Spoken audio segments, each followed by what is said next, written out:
It's always fun making fun of the wrestlers that they had to cut weight over Christmas while us basketball players got to eat. That was always fun. I mean, the two biggest holidays land during our seasons, and you guys all had to starve yourselves while the rest was. Uh-huh. um, Yep. yeah.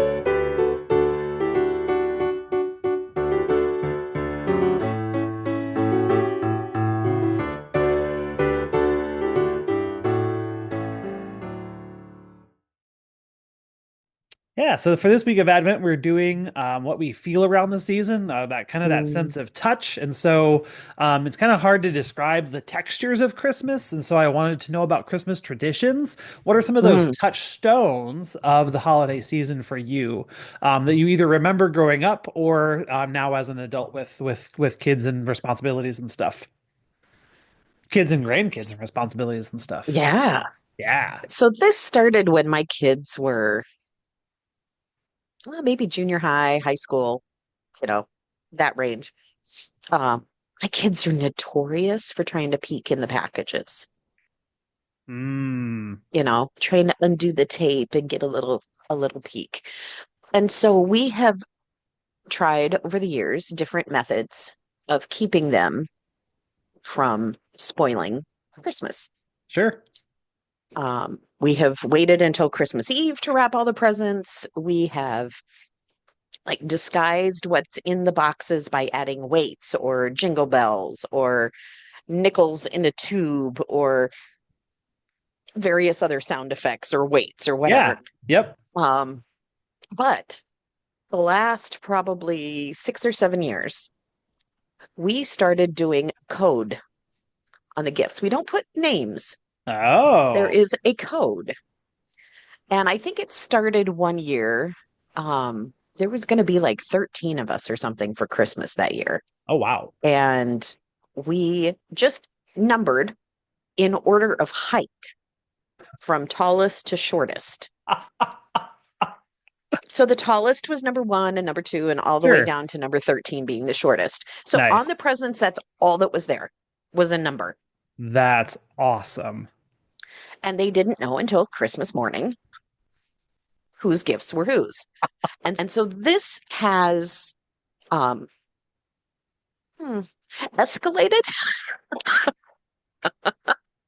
Imagine that. And right. And my youngest son has spent way too much time studying code breaking and ciphers to try to be able to break the code. Now, what he didn't know when he first started this is that they're just random. Mm-hmm. One year, every gift was labeled with a character from A Christmas Carol. You could be Scrooge or the Ghost of Christmas Present or, Fred or whomever. And we just randomly pulled them out of a hat. Like as you went to wrap a gift, do we have a code for this person? No. Pull something out of the hat. Like there was no rhyme or reason to it. Um, so he has made us swear that the codes must be breakable. Mm. And we have to give him the code or give all of them Sure. the code ahead of time so that they have ample time to try to break the code. Mm. Last year, my daughter-in-law's mother got in on this. She was trying to break the code. Oh, Like and it she's was, such a puzzle person. Oh my gosh, that'd be perfect for her. Oh my gosh. so yes, this, it's such a fun little thing, you know. Um, do I get to torment my children a little bit? Yes, a little bit. And I'm okay with that. You're Um, deserved. Can we just name deserved? Yeah. I know your kids um, deserved. right? And Aiden, my oldest, has zero patience for any of this. He's like, I don't care. Just tell me which ones are mine. Like, Accurate. so yeah, it's just a little fun that we have That's so and cool. it just heightens the surprise Yeah, and the wonder of Christmas morning a little bit more. that's awesome. My first church I served at, we had to stash all of the Christmas presents at the church Sure. Yeah. in a locked storage room Oh yeah. because they would search the house. Mm-hmm. And then one night we went over to the youth room and we had to black out all of the windows and we wrapped all of the gifts. And like, keep in mind, you could touch the church from your dining room window, like, Yes, so yes. yeah, it was like not like it's Uh-huh. like a big traversing trip to go over to the church. So, No, but yeah, no. locked is probably a good idea. Hmm. Yep. Hmm. That's so funny. That's so funny. All the fun you have to look forward to as your kids get a little bit older. Oh, yeah, I know. Yikes. Oh.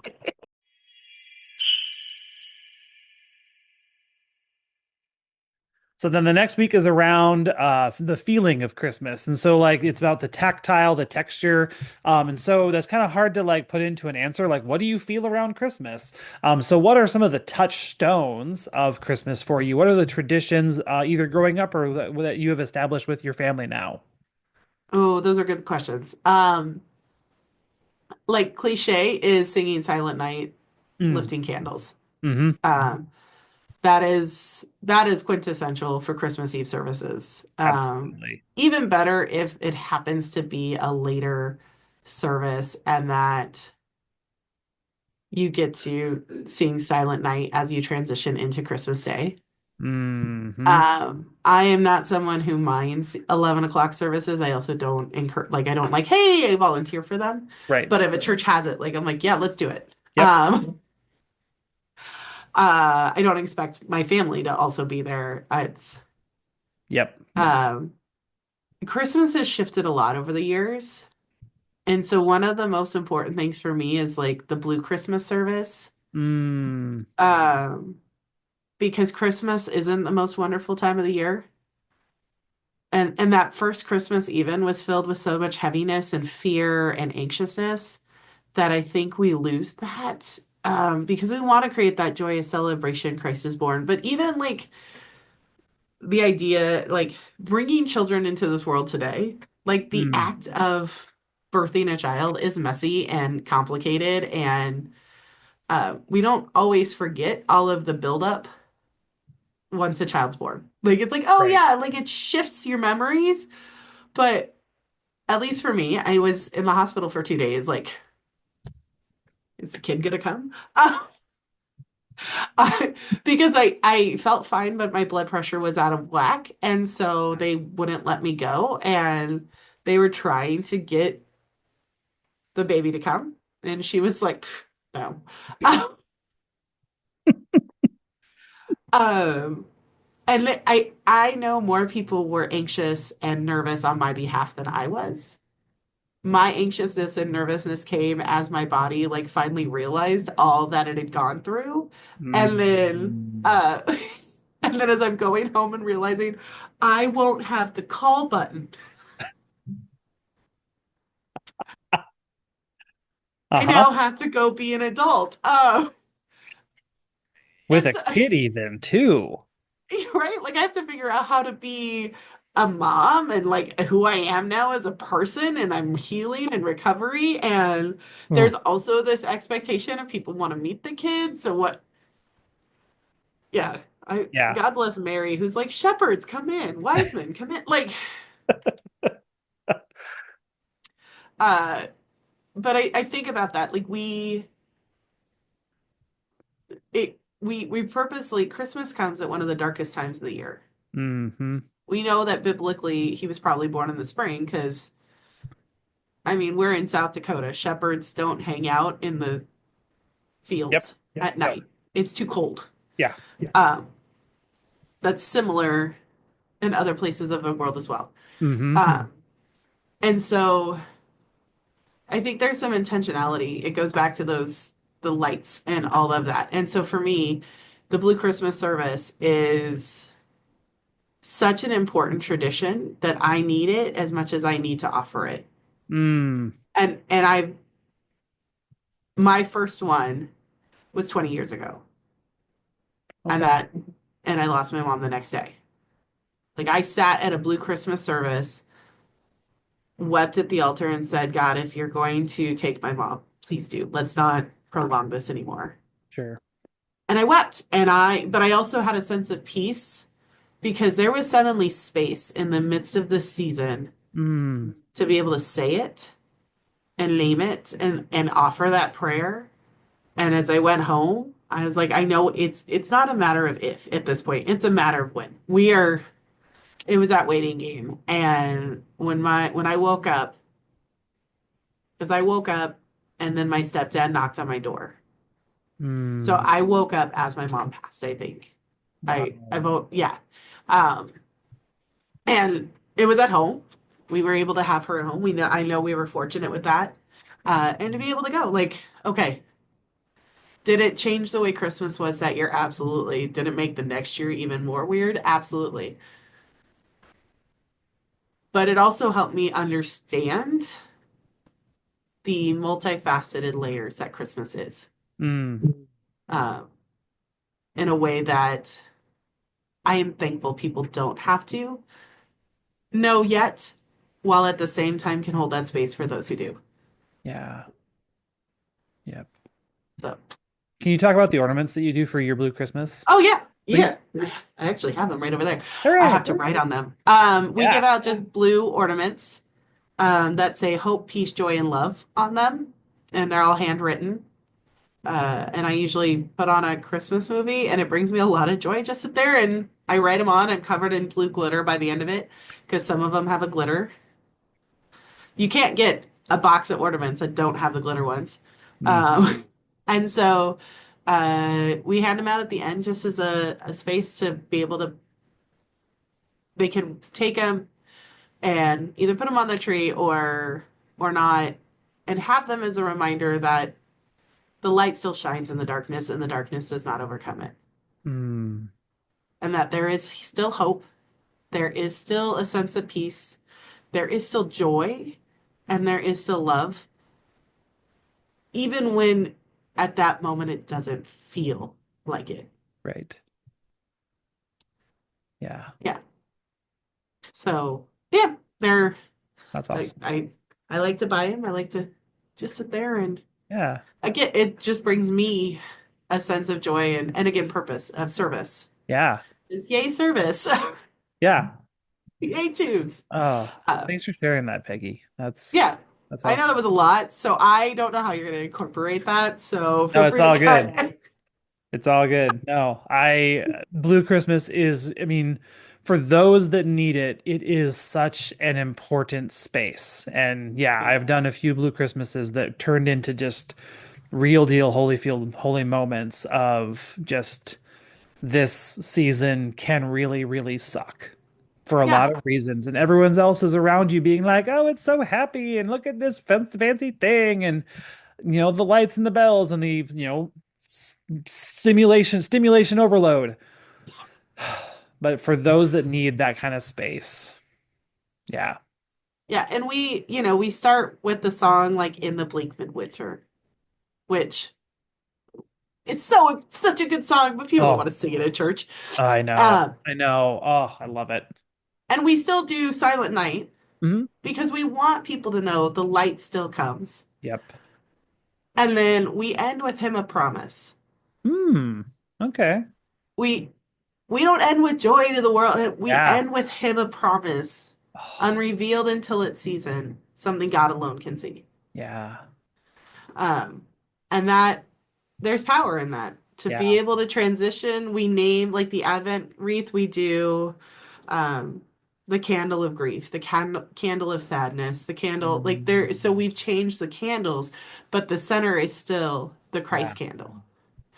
So thank you, Jenny Hollenbeck Orr, because she created a bulletin and I got it from Pierre, and that is what I take with me everywhere I go. And so any community I serve in, I'm like, we're doing Blue Christmas. Who wants to join?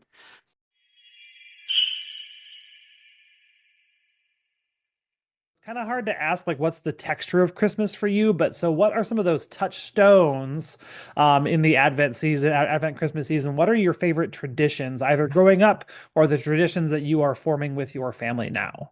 I think the itchiness of the tree when you're decorating it. Doesn't matter if it's real or fake, there that like pokey feeling of it on your body, just that feeling of that, and then the nice blanket with the Christmas lights on in your house and the nice cozy feeling. So those to me feel like Christmas, but also Christmas Eve at the service, holding the candles as you do a candlelight service. Just the feel of the wax shared with one another and passing the light. Yeah. And how that goes from darkness into light. I think are there just some traditions that you are either bringing from your childhood to your kids, or? Yes. And so it started, and this may have to go back to food Sure. for taste. Okay. But my family growing up, my parents were involved in the church, and so we'd go Christmas Eve service, come home and have a meat, cheese, and veggie trays set out, and then we'd open Christmas presents on Christmas Eve. Okay. And so one of the traditions as our family is, because I'm pastoring and I'm pastoring two churches and it falls, they lump over bedtime, that's still our tradition, is that we have before I leave for church. Sure. Just an easy dinner, because it's such a slog that day and that the couple of days as a pastor to get that on the table. And so, just a simple like ham, turkey, not it doesn't need to be charcuterie. It just needs, just a simple ham, turkey, Ritz crackers, and some cheeses. And then, vegetable celery or carrot celery. Yeah. Olives. Nothing fancy, but just fills your belly so that you can experience Christmas. And then we do the big, ham and potatoes on Christmas Day. And then our family, because my churches don't do a Christmas Day service, we have been able to Zoom, Skype, FaceTime our family as we open Christmas presents together. Oh, cool. That's fun. Yeah. It's the downside of living halfway across the country and working on Christmas. Right. Yeah. Yeah. It makes it but we're really able to hard do it together. Yeah. Absolutely. Absolutely. That's so important. It's the why does grandma cut the ham off the end of the pan? Because I didn't have a pan big enough. Well, why did my parents do this? It was because it worked for our family. Mm-hmm. So how do we make it work for our family? Right. And it is a blessing that they did that and instilled that in our tradition, in the Nordgren tradition, to pass on to our small family. Yep.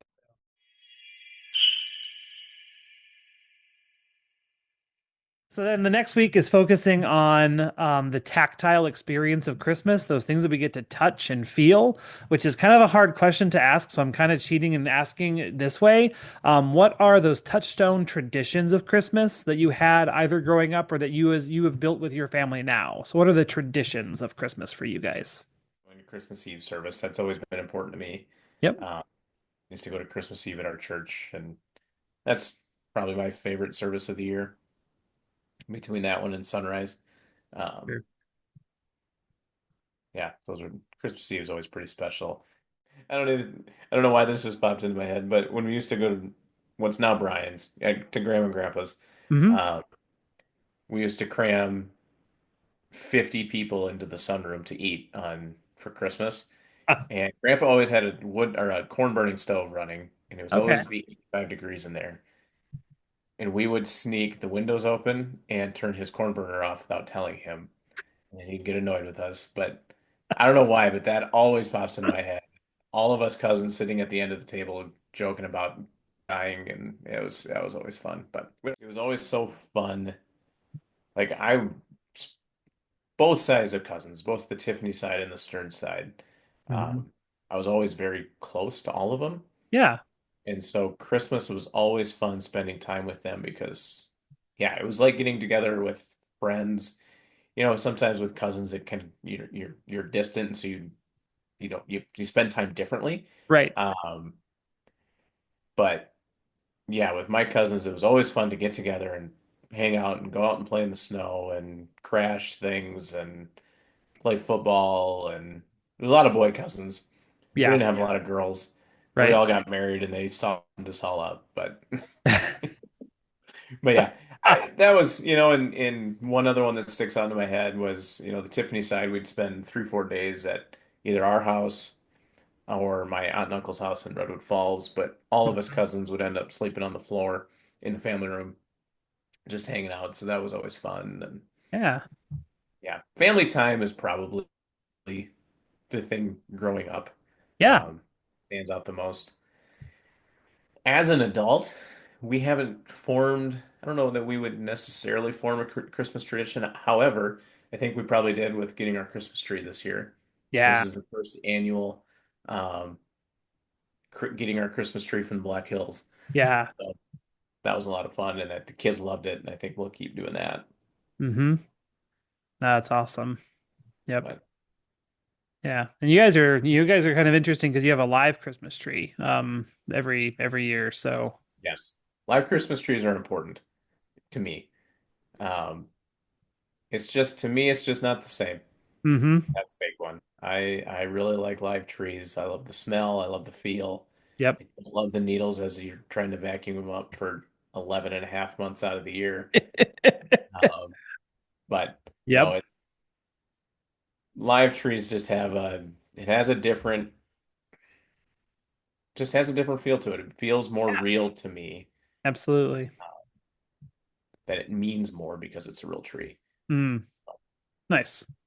Yeah. Yep. How about the tree last year? Tree last year was giant. It was as wide as it was tall. It wouldn't hardly fit.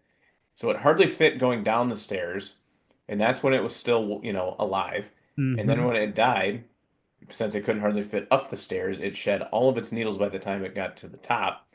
And we still have freaking fur needles vacuuming out of our carpet because they just pop up every once in a while and stab you in the foot.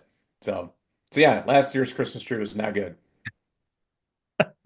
It was a bit But it wide. was This sure year's is much memorable. narrower. What's Yes. that? It was sure memorable though. It sure was. We will always remember that tree. Yes. This year's, because it comes from a national forest, is much narrower, much There you taller. go. hmm Nice. So, Very cool. but it's not cookie cutter. This year's tree is not cookie cutter, which is kind of fun. Yeah. It hasn't been groomed for however many years it's been alive to be a Christmas tree. So it's got shoots going off all different directions, but it's still got that triangle shape to it or a cone shape to it, and Yep. it's pretty cool. Nice.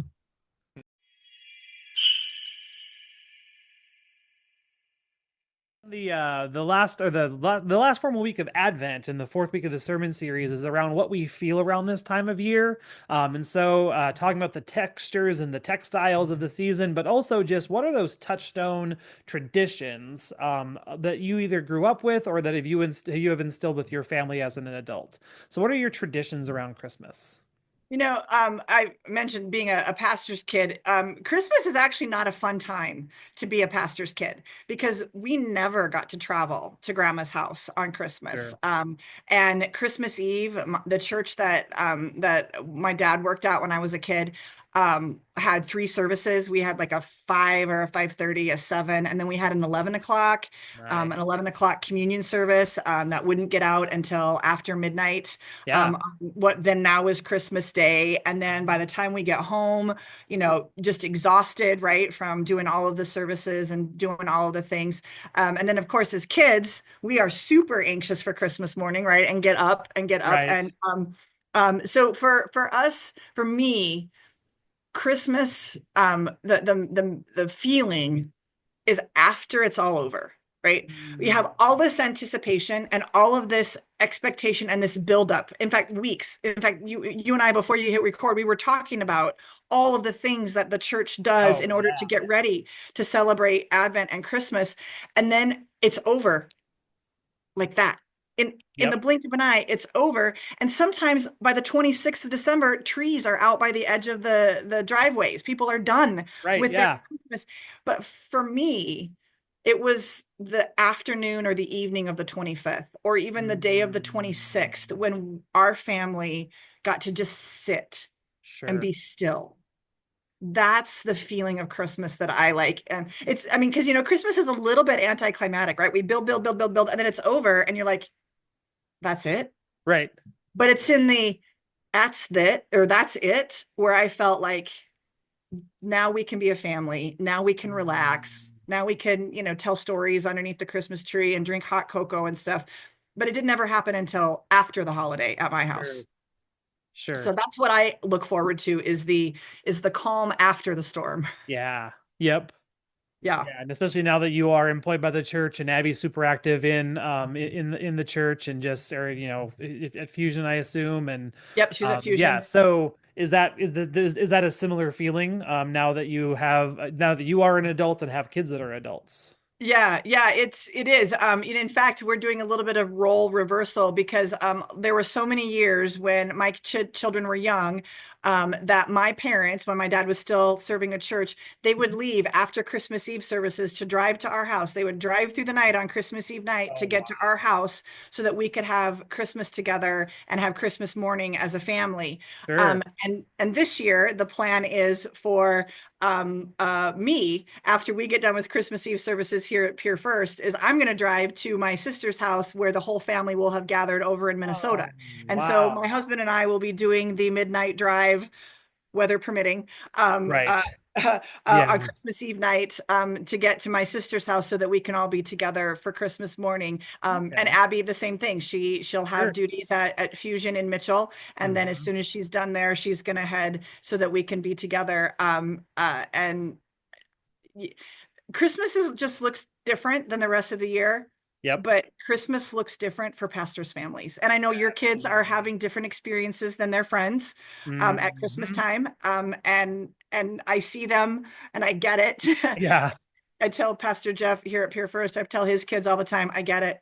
I live that life where you're at the church all the time and your holidays are different than other kids' holidays. Absolutely. And so I hope that the people who are listening to this or watching this podcast just take a minute to just thank your pastor's kids for the sacrifices that they make so that their parents can lead the church during Christmas and Advent.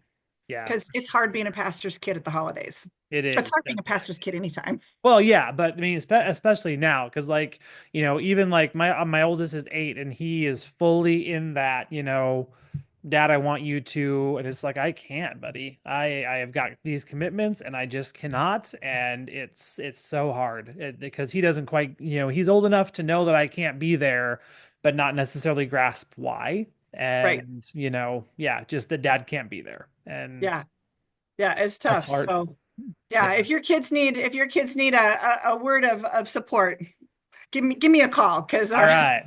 Because I get it. It's hard. So I just my heart goes out to those and not just pastors, but those folks that pour into the church, because we have lay people who spend a lot of time at the church and that becomes their second family. And to just know that we are grateful for all the things that our lay folks do to make Christmas and Advent celebrations happen. Absolutely. Because it shouldn't be just about the pastor or the church employees. It's everybody makes the Christmas celebration possible. Absolutely.